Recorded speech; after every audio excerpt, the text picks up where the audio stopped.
Alerta Geral. Bate-papo político. Com os jornalistas Luzenor de Oliveira e Beto Almeida. São 7h19. As mudanças no calendário das eleições municipais de 2020, com datas que estão sendo cumpridas neste mês de agosto. As informações com Sátrio Salles. O calendário inicial para as eleições deste ano, definido pelo Tribunal Superior Eleitoral em dezembro do ano passado, teve as datas alteradas pelo Congresso Nacional devido à pandemia do coronavírus. Inicialmente, o primeiro turno seria realizado no dia 4 de outubro e o segundo no dia 25.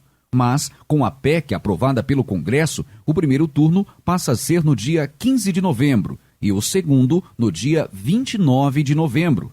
Além disso, a partir do dia 11 de agosto, as emissoras ficam proibidas de transmitir qualquer programa apresentado ou comentado por pré-candidato sob pena de cancelamento do registro do benefício.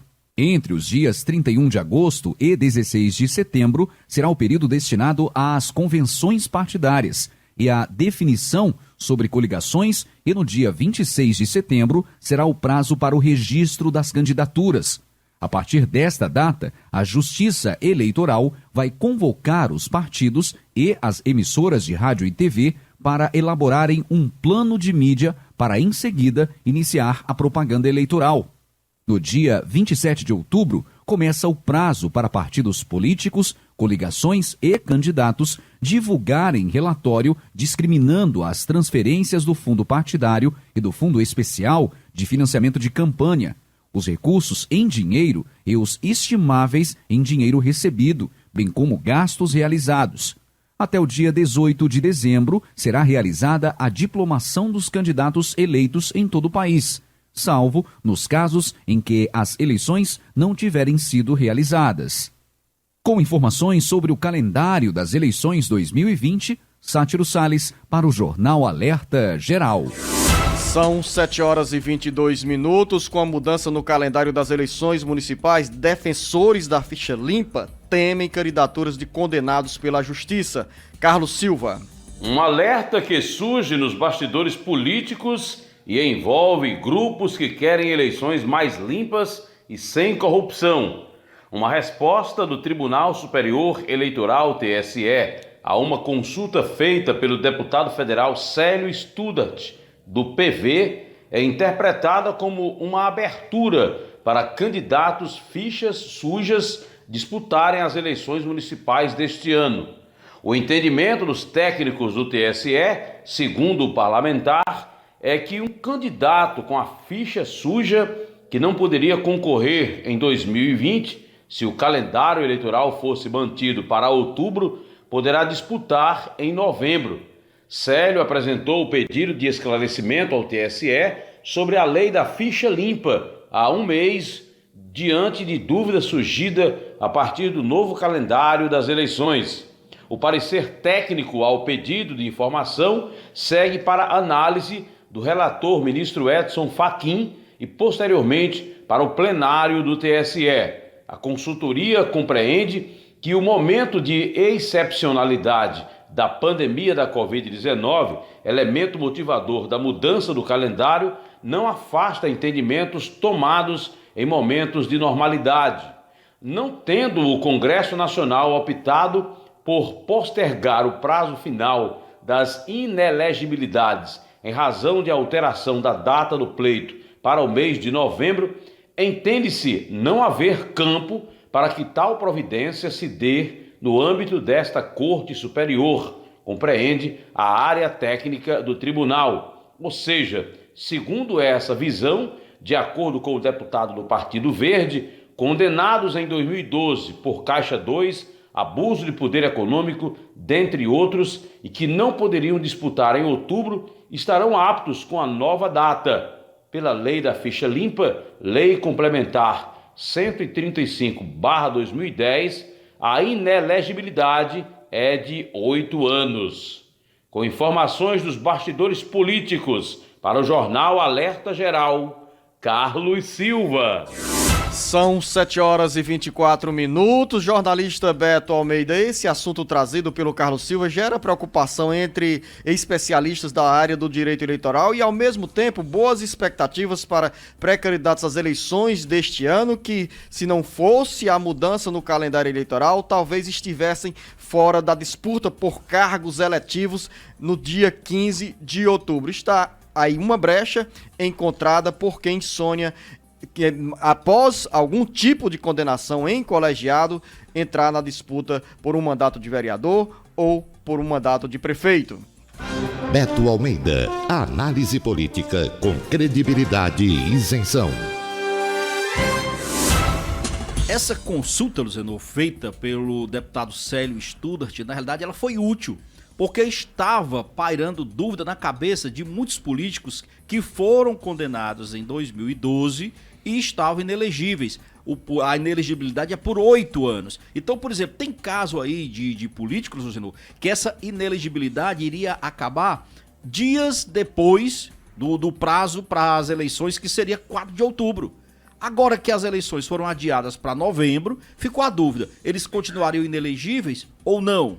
Já que o prazo eleitoral, aliás, o dia da eleição foi então empurrado para mais adiante, 15 de novembro. Então, a consulta aí feita pelo deputado Célio Studart, na realidade, ganha-se essa dimensão e que abre espaço para que candidatos fichas sujas possam disputar as eleições desse ano, mas na realidade eu acho que é uma coisa lógica. Eu não estou aqui defendendo que o candidato ficha suja, não. Mas, se o prazo dele ia vencer em outubro, ele ia completar os 8 anos de inelegibilidade em outubro, e esse prazo do dia da eleição foi esticado para o primeiro turno, 15 de novembro, então, automaticamente, legalmente ele está protegido. Ele está protegido. E pode se candidatar. Exatamente. São 7h26. Nós temos uma informação agora sobre a expectativa dos prefeitos do Ceará em relação à queda nesta segunda-feira da primeira parcela do FPM. O Carlos Alberto tem essas informações, o Sátiro Salles tem essa informação sobre o dinheiro do Fundo de Participação dos Municípios que começa a chegar hoje aos cofres das prefeituras. As prefeituras do Ceará recebem nesta segunda-feira, com uma queda de 25,62%, o primeiro repasse do Fundo de Participação dos Municípios, o FPM, no mês de agosto. A Confederação Nacional de Municípios, CNM, analisou os dados da Secretaria do Tesouro Nacional e, ao comparar o primeiro decêndio de agosto de 2020 ao mesmo decêndio do ano anterior, registra uma queda de 25,62%. Para os técnicos da CNM, que mantém os prefeitos cearenses informados sobre a performance das receitas federais e transferências da União para os municípios, esta queda fica ainda maior quando se avalia o valor deflacionado, ou seja, levando com a inflação do período, chegando a uma queda de 26,76%. O primeiro decêndio, geralmente, é o maior do mês e representa quase a metade do valor esperado para o mês inteiro. Pelos cálculos dos estudos técnicos da CNM, o FPM acumulado em 2020 já representa uma queda de 9,61% em relação ao mesmo período do ano anterior, isso levando em conta os eleitos da inflação. O governo federal garantiu neste período da pandemia uma ajuda financeira para os estados e municípios como compensação pela queda de FPM e FPE. Com informações dos bastidores políticos para o Jornal Alerta Geral, Sátiro Salles. Tem essa queda, jornalista Beto Almeida, que é a primeira parcela do Fundo de Participação dos Municípios, que chega às prefeituras. Os prefeitos, os gestores recebem a cada mês 3 parcelas do FPM, que é o Fundo de Participação dos Municípios, no dia 10, dia 20 e dia 30. E todos ficam aí aguardando os próximos desembolsos para saber se haverá uma compensação em termos de aumento no valor das demais parcelas, o que, pelo cenário econômico e fiscal, não irá se configurar, Beto Almeida. Pois é, não irá se configurar, Luciano, e tem um detalhe, quer dizer, esse primeiro decênio ele sofre influência da arrecadação do mês anterior, que como vem num período de pandemia, era previsível então que houvesse, ou pelo menos já era esperado, essa queda. Lógico que os municípios, inclusive é por isso que lutaram e batalharam tanto, Luzenor, pelo socorro financeiro da União, que está sendo repassado exatamente em parcelas. É esse o propósito, aliás, para exatamente recompor as perdas dos municípios com o repasse do FPM. Isso pesa principalmente, Luzinor, para os grandes municípios. A gente já até conversou sobre isso aqui, por exemplo, as prefeituras pequenas, aquelas menores mesmo, que praticamente não tem uma arrecadação própria. Pelo contrário, esse repasse aí do auxílio, né, do socorro financeiro, até tem ajudado muito a essas prefeituras. Agora, capitais e cidades grandes não. Esses, sim, o impacto é grande. E daqui a pouco, Beto Almeida? Vamos conversar sobre essa polêmica que está lá no TSE. Quinta-feira tem julgamento, Luzenor, sobre um provável entendimento aí sobre abuso de poder religioso. Daqui a pouco. Alerta Geral. São 7h32, uma nova linguagem eleitoral em tempos de pandemia. Partidos querem que o TSE libere as live mícios, uma mistura de lives e comícios na campanha para prefeito e vereador. Quem tem mais detalhes é o Carlos Alberto. O PSOL entrou no Tribunal Superior Eleitoral, TSE, com um pedido de informação se é possível os candidatos a prefeito e a vereador realizarem apresentações musicais denominadas de live-mícios, não remuneradas durante a campanha deste ano. A consulta está nas mãos do ministro Luiz Felipe Salomão, que ao longo deste mês de agosto deve se manifestar sobre o pedido do PSOL. Abre aspas. Nos períodos normais, se poderia concluir, não sem alguma controvérsia constitucional, está vigendo a proibição de showmícios e eventos assemelhados não remunerados. Fecha aspas. No texto entregue ao TSE, destaca que, apesar da restrição, as características das eleições de 2020 gerariam dúvidas sobre as restrições da proibição da participação não remunerada e espontânea dos artistas no pleito. O PSOL questiona ainda se a lei eleitoral permite a realização de apresentações dos candidatos aos eleitores juntamente com atores, cantores e outros artistas através de shows, lives eleitorais não remunerados e realizados em plataforma digital. Segundo a legislação, é proibida a realização de showmício e de evento assemelhado para a promoção de candidatos, bem como a apresentação remunerada ou não de artistas, com a finalidade de animar comício e reunião eleitoral. Com informações dos bastidores políticos, para o jornal Alerta Geral, Carlos Alberto. Jornalista Beto Almeida, ao longo do mês de agosto, o Tribunal Superior Eleitoral vai emitir várias resoluções e normas ainda sobre as eleições municipais deste ano. E entre os assuntos discutidos está justamente esse questionamento do PSOL em relação aos showmícios pelas redes sociais, que na linguagem mais atualizada é uma espécie de live-mícios, uma mistura de live com comício.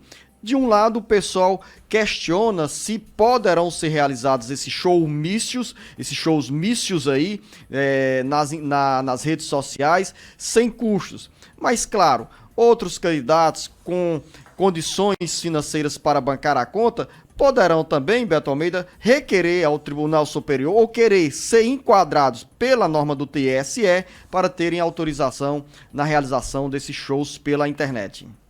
Tem muitas coisas para o TSE definir. Por exemplo, Luciano, além dessa questão das live mícios aí, que é um questionamento válido, porque é o seguinte, já que está proibido a realização de comício, não é proibido, recomenda-se, na realidade, que não haja comícios em áreas onde a pandemia ainda é muito forte, ainda é muito incidente. A ideia surgiu com as lives durante exatamente a pandemia, aproveitar e fazer isso, então, durante a eleição, durante a campanha. Só que tem um detalhe, Luciano, aí vem a história de artistas e pessoas que podem fazer shows, já que se trata de uma live. Isso vai ser de graça ou não, vai ter custo ou não. O pessoal pede a consulta sobre essa live mício sem custo, mas quando eu falo assim, quando se defende a democracia, a isonomia entre todos os partidos, entre todos os candidatos, por que outros candidatos também não poderão fazer as live miss desde que os partidos façam a remuneração? Não, claro, a consulta, Luciano, é do PSOL,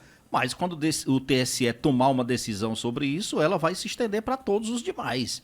Agora, o que eu vejo aí é o seguinte, sinceramente, Luciano, as lives, até mesmo de cantores bons que arrastam a multidão, encheram literalmente a paciência dos internautas. Será que, imagina, você vai ter paciência, vai ter saco para acompanhar uma live mício?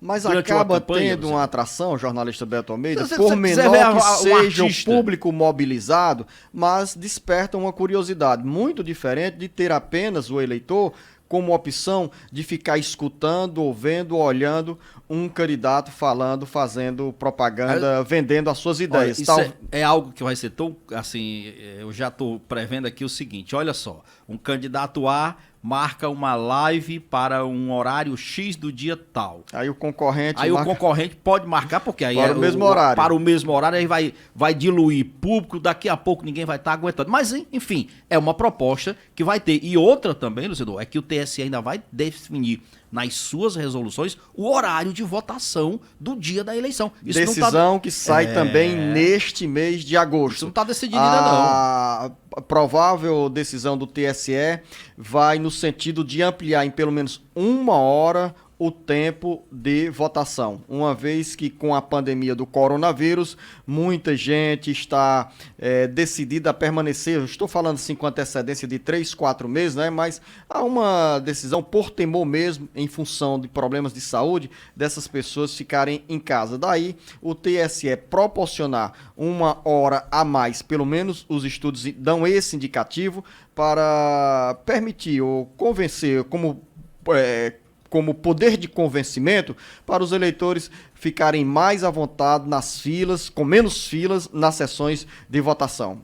Luciano, e já que nós estamos falando aí no âmbito do TSE, do Tribunal Superior Eleitoral, a gente pode ficar atento pelo seguinte, porque na próxima quinta-feira, pelo menos está previsto aí o TSE julgar uma questão que está muito polêmica. É a caracterização, se é possível ou não, você punir um político por abuso de poder religioso durante o processo eleitoral. Você sabe o seguinte, que um candidato ele pode perder o mandato, ter o mandato cassado por abuso de poder político ou abuso de poder econômico. Mas abuso de poder religioso é algo novo. E tem um abuso também que nem se caracteriza como abuso do poder econômico, que é o uso das redes sociais, que acaba gerando também um abuso do ponto de vista da comunicação, né? Nós tivemos uma condenação pelo Tribunal Regional Eleitoral neste ano, com pedido de perda de mandatos do deputado federal Genesias Noronha e da deputada estadual Aderlânia Noronha. Ambos recorreram ao Tribunal Superior Eleitoral e o julgamento que os levou à condenação tinha como principal foco o abuso do poder econômico. Mas quando vai se olhar o processo, o abuso do poder econômico não é tão visível. A justificativa, na realidade, é o abuso das redes sociais, que, claro, teve custo. Mas um custo, eu vou falar assim uma linguagem do ponto de vista numérico, insignificante em relação a um volume de dinheiro muito elevado quando se tem denúncia de compra de votos, de compra de estrutura partidária. Mas ainda assim, não fica, não estou aqui entrando no mérito da questão dos dois deputados, mas o abuso do poder econômico no uso das redes sociais, ele fica caracterizado, porque a partir do momento em que você pode considerar o volume de investimentos baixo, comparando, por exemplo, com o custo para a compra de voto em si, mas acontece que você cria um desequilíbrio quando tem candidatos que não têm, por exemplo, dinheiro para fazer o impulsionamento das suas propagandas, mesmo da forma legal do que é previsto. Então, quando você vê o exagero no impulsionamento de mensagens, aí pode ficar caracterizado sim o abuso do poder econômico. E o abuso também, nesse caso, Beto Almeida, é quando fere os limites estabelecidos pela legislação eleitoral para determinado candidato gastar um certo volume de recurso e o candidato se sente no direito de gastar um pouco a mais ou muito mais. Luciano, a questão do poder religioso, do abuso do poder religioso, foi colocada pelo ministro Edson Fachin. Semana passada, inclusive, a bancada religiosa, a bancada de apoio ao governo Bolsonaro, inclusive, foi ao ministro, tiveram uma reunião virtual, o ministro ouviu muito, falou pouquíssimo, o julgamento está previsto para quinta-feira. Isso surgiu, Luciano, a partir de uma deputada, uma pastora lá de Lusiânia, em Goiás, que foi eleita. E a acusação que recaiu sobre ela, que é o fato dela ser pastora, ela inclusive não se afastou das atividades dela religiosa, claro, e isso teria influenciado de forma decisiva na eleição dela. Ela foi isenta da justiça. Ainda assim, o ministro Fachin considera que é o caso de se discutir a possibilidade de políticos que são pastores ou religiosos, que têm isso na sua religião e trabalham com uma influência muito grande sobre as pessoas. Então, se houver abuso dessa função religiosa, haver a possibilidade de cassação. E isso está sendo bastante questionado. Eu acho que é difícil passar isso no TSE, inclusive porque o próprio governo está dizendo que isso é uma espécie assim de mordaça também. 7 horas e 42 minutos. A Juliana Braga, nosso ouvinte, Beto Almeida, ela não diz em que cidade se encontra, mas pergunta: então todos os candidatos ficha suja poderão concorrer à eleição de 2020? Não, não é assim também não. É assim. De 2012 para cá. São aqueles candidatos que, aliás, os políticos que em 2012 foram julgados, tá certo? Como fichas sujas, que ficaram inelegíveis por 8 anos e que esse prazo de 8 anos, Juliana, vai vencer, por exemplo, agora em outubro. Porque tem muito caso de políticos, por exemplo, que foi condenado em 2012 e terminaria o cumprimento dessa inelegibilidade dele, do prazo dele, agora, por exemplo, no dia 8 de outubro. Aí como é que fica? Pela lei, se a eleição fosse permanecer no dia 4 de outubro, ele continuaria inelegível. Como a eleição foi empurrada para novembro, então o entendimento é que ele não é. Quem foi condenado, Juliana, pós 2012 Isso. E tem os direitos políticos suspensos, continua condenado e impedido. Claro, se tivesse interesse em disputar as eleições deste ano, ficaria fora do pleito de 2020. Edmilson Lima está em Guaraciaba nos acompanhando, a Luzinete em Campos Sales, o Zé Bizuleta em Camusim, Beto Almeida, de onde eu recebi no sábado pela manhã uma ligação do Miqueias pedindo o WhatsApp do Alerta Geral Especial sobre os caminhos da aposentadoria, porque os ouvintes da Liberdade FM querem mais contatos. Então, a gente vai mandar mais informações para a FM Liberdade em Camusim e antecipar aos nossos ouvintes que o nosso WhatsApp é o 085 99273 4353. Maria Adriana nos acompanha neste momento pela FM Ecoa, Grande Sobral 93. 91.3, ela mora em Forquilha. E para finalizar o bate-papo político, Beto Almeida. Luzenor de Oliveira, olha só, a gente estava falando aqui na semana passada da grande repercussão que foi um pronunciamento do prefeito de Horizonte, Chico César, que anunciou que está deixando aí de concorrer em qualquer possibilidade à reeleição dele, seja ele próprio ou indicando um aliado. Tinha, inclusive, um aliado dele, que era o ex-secretário de Educação do município, Reginaldo Cavalcante, como opção. E esse mesmo pré-candidato, aliado do Chico César, retirou a candidatura, anunciou oficialmente nas redes sociais que, por conta desse entendimento do Chico César, estava deixando também a sua pré-candidatura. Só que no sábado, o ex-prefeito e deputado estadual Nezinho e a mulher dele, que é a Jo Farias, que é pré-candidata hoje a prefeita em Horizonte, participaram de uma live lá no município, Luzenor. E aí, a surpresa que já vinha se comentando nos bastidores é o próprio ex-secretário de Educação, aliado de Chico César de primeira hora, o nome... E até a última hora. E até a última hora desistiu, pois imagine você, hoje já está aí engajado na pré-campanha de Jo Farias, a prefeita. E, inclusive, o próprio sobrinho do Reginaldo Aguiar, que é um rapaz conhecido como Rafael das Casas, deverá ser o candidato a prefeito de Jo Farias. São o que, Luciano? É o que eu chamo a dinâmica da política, é aquela história. O poder pode mudar de mãos, mas eu preciso estar no poder de qualquer modo. É mais ou menos isso por aí. 7 horas e 45 minutos. A você, Beto Almeida, um bom início de semana. Um bom dia a todos e até amanhã. A você, ouvinte internauta, daqui a pouco mais informações. O Ceará inteiro ligado através da informação. Alerta Geral.